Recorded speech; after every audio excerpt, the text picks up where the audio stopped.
I am Freishia and welcome to the very first episode of HDFC Life Get Ready to Bounce Back Life Sessions. Yes, these are very challenging times. But let's also not forget that change is inevitable and nothing is permanent. That is why HDFC Life is proud to present to you this series where I will be interviewing multiple personalities, people who will be coming and sharing their life coping mechanisms and spreading a whole lot of positivity.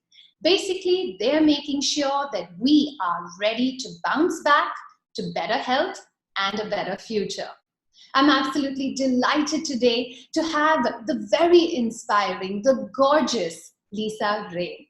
Lisa is an actor, an author, a social activist, and a philanthropist. She is that one woman who dons many hats, but many inspiring ones. She has worked very closely towards the campaign of cancer awareness, and she's also very successfully conducted many fundraisers. So ladies and gentlemen, please let's welcome today on this show, Lisa Ray. Hi, Freishia. How are you? I'm good. How are you? It's a very loaded question today, isn't it? To say, how are you? Where do I start? But I'm actually doing brilliant. Thank you. I'm doing really, really well. Well, you look like it. You're going through this pretty well.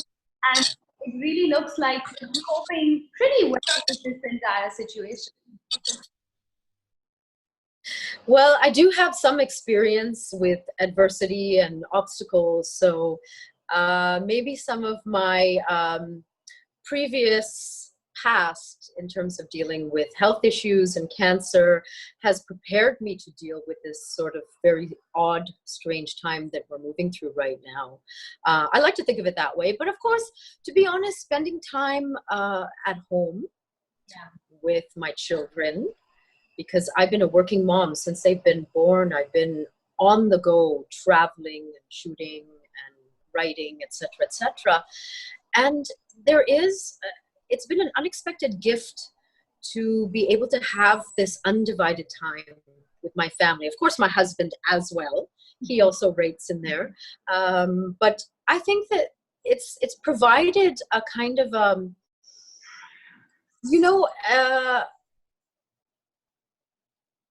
what's the word I'm looking for? It's provided me a reset, a real reset in terms of how I want to balance out my personal life and my professional life.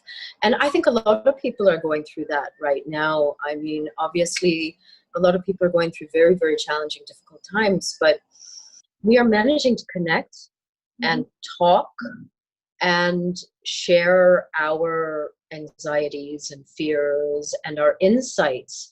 And that has been really, really empowering. I know it's been very empowering for me, and I hope it's been empowering for other people, because really that's what we have as human beings, is our storytelling ability and our truth-telling and our ability to connect on a deeper level through difficult times, I think is what helps us to bounce back. You know, Lisa, I was just thinking the other day, if last year in 2019, somebody had come up to me and told me that in 2020, there's going to be this time where all of us, the whole world, together, we're going to be at home, I wouldn't have believed them. I know, we've been watching sort of films, dystopian films and sci-fi films for so many years. And I mean, if I can recall that some of them are probably set maybe 20 years from now, and they always look to be so fantastical, like this will never actually happen. And something that we could have never predicted happening has become a reality. And I think that rather than becoming, I guess, shaken by it, even though there are a lot of important new conditions that we have to adapt to, I like to look at change and, let's say, challenges as an opportunity to reframe our worldview, to test ourselves and to stretch ourselves as well.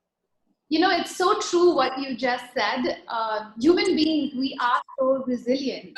And we also know that every time there is a fall, there has to be a rise that is with it.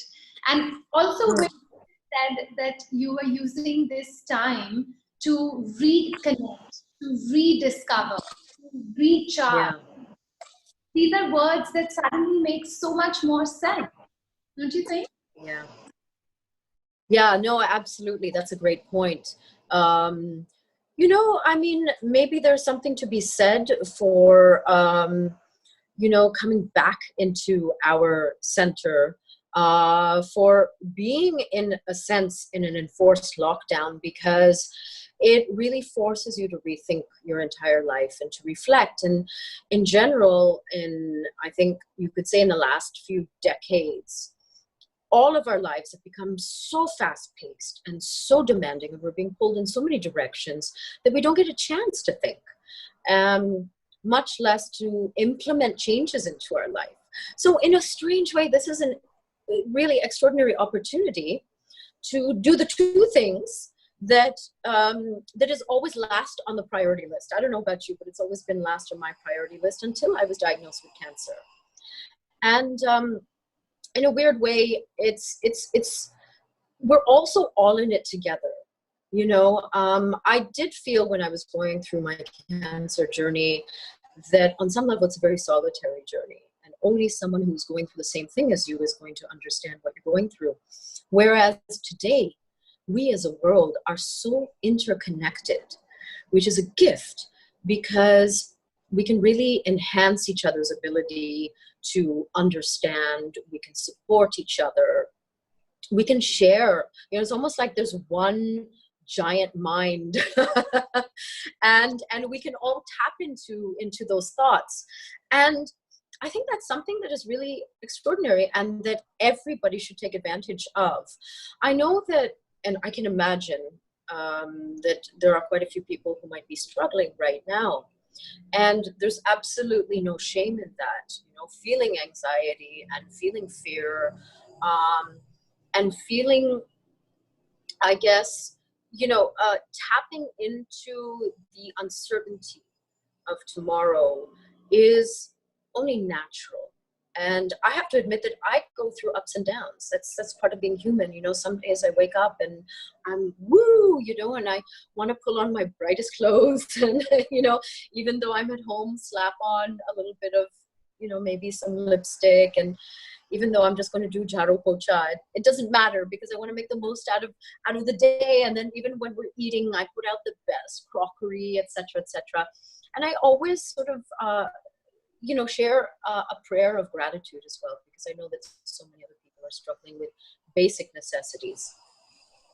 So, but then I also have days where I can feel that little bit of anxiety, like that hot ball of anxiety at the back of my throat or in my tummy. And that's only natural, So in times like that, because I've been through a lot of ups and downs before this, I turn to practices like meditation and yoga to sort of come back to myself, to center myself, to get beyond all of those thoughts. Because if you look at it, fear is just a thought, and that was really revolutionary for me.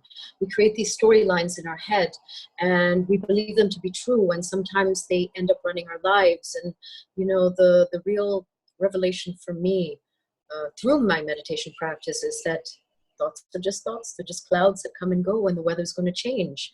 And that is also, I would say, on a broader theme, that is really what we should be looking at, is the weather will change. Right now we're going through a stormy time, there's no doubt about it, but the weather's going to change. We're going to wake up and the sun's going to come out.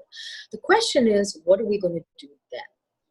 That, I think, is a question. So I think that this is a lovely time to cocoon, using the imagery of the butterfly, of course, the caterpillar that goes into the cocoon and then becomes a beautiful butterfly. This is our opportunity to actually reflect and think about how we are going to live a better life, not just for ourselves, but for our world. Because if anything, what we're going through has proven that we are all interconnected, that what I do is going to affect many other people.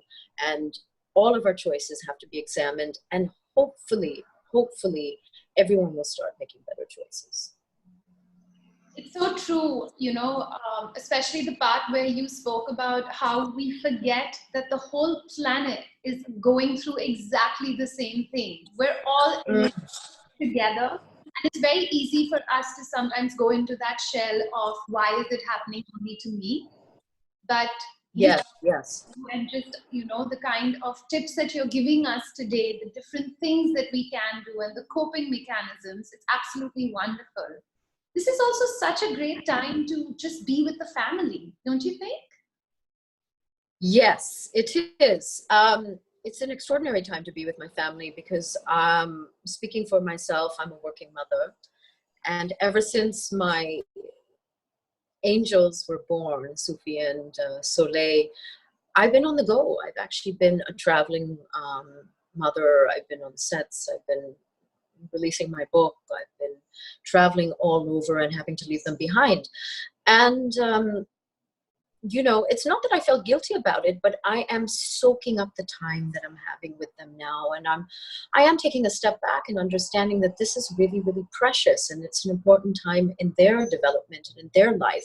But forget about them. I'm loving it. They're becoming such extraordinary young little individuals that they are actually my stress buster. Number one, right now, my kids are my stress buster. But let me also say, because I want to be perfectly truthful, it's not easy either. Being a mom who's still working, I'm working on my next book, and I've got obviously my little home office, in which you can see here. And then my husband's having to work from home as well. And so he's taken over the nursery. And my children are very lively, and it's really, really challenging to balance all of that out. And I think I've had moments where I felt very, very overwhelmed. But, the point is that also we should not be hard on ourselves. Yeah. I want to speak particularly to the women out there, but this obviously extends to the men out there as well. I think that we also have internalized these ideas from the world about what a perfect life is supposed to look like. And let me tell you right now, there's no such thing. There is your life, and you can design your life. And so, this has helped me to look at my patterns. Yeah. And if I'm feeling overwhelmed with the kids, I've learned how to ask for help. I've learned to just take a time out. I've learned not to be hard on myself. I'm also just figuring it out, and there's no perfect kind of mothering. And I've learned to reach for the chocolate if I need it. I don't judge myself. A lot of the judgment also that we often internalize, I find, is self-judgment, is self-critical. Of course, the world will judge you at times, but then I realize a lot of it has come from my thoughts. So in this time, meditation to me has proved very, very grounding. Music is also fab, because with music, I can get the entire family involved. Correct. And I can put on something cool. And the thing is that my girls, who are 22 months now, are not going to tell me to change the music right now, because they can't. So they got to listen to what mama likes, and I go into my 60s rock and, all of this crazy stuff that I'm sure one day they're going to say, oh my God, Mom, that's so lame. Just shut it off. Yeah. But right now we all have a great time as a family, and we celebrate, We turn every single day, every moment, every opportunity into a celebration. For me, that is the greatest way to bounce back. Because to be truthful, as you pointed out, really, really wisely, Freishia, really the nature of our lives and existence is uncertainty and change. So what we have is this moment, and this day. And so, there was this saying that, don't save all of your best things for tomorrow. Just take it out and use it right now. But when I take a break, I go into my baby's closet, and people have been so generous. I've been gifted the most beautiful lehengas for them, and the most beautiful little accessories and little churas and bangles and everything. Yeah. And I look at it and I think, why wait?